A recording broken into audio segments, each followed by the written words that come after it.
This is the old garage. Grandpa bought this property probably in 1945, built this garage.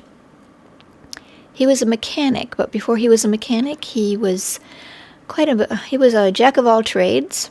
In 1910, I have a census of Grandpa Jack Goodrode with the circus in Baraboo, Wisconsin. He was a clown at that point, but later on went to be a tightrope walker. And that's how we always knew Grandpa. This is looking south from the garage, or southwest.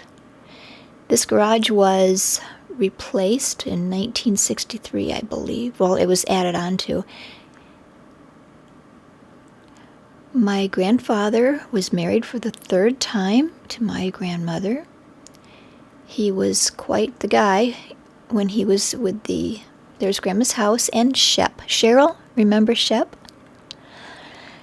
Grandpa was in the circus and he was married and had a son, but he had a groupie that followed him around.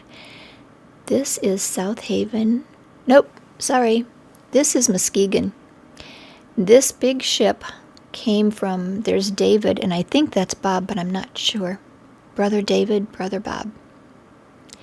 This big ship came from, I think, maybe Sweden or Germany. The name of it is Makefjel. I've heard the pronunciation, but I probably cannot pronounce it.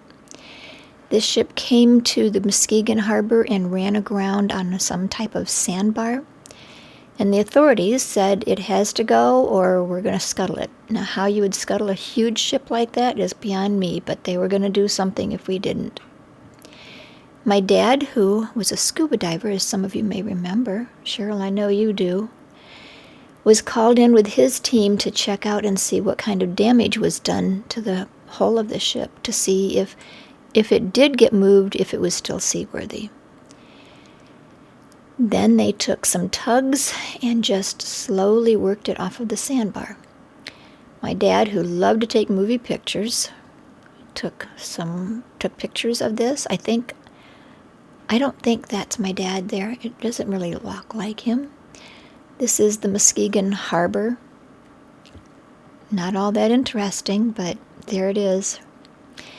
This big ship I called the Grand Haven Historical Society and talked with them there thinking that this was in Grand Haven. But it was not. It was Muskegon. My dad used to tell this story every time he showed people movies. I did not write it down. So children, if you're listening, talk to your parents, your grandparents, your aunts and uncles, and write it down. The lady at Grand Haven is from Muskegon, and she told me that she wrote a book. I've got to get the name of that book because I wrote that down and can't find the paper that I wrote it on. But she wrote about this wreck or this situation in her book. It was about Muskegon.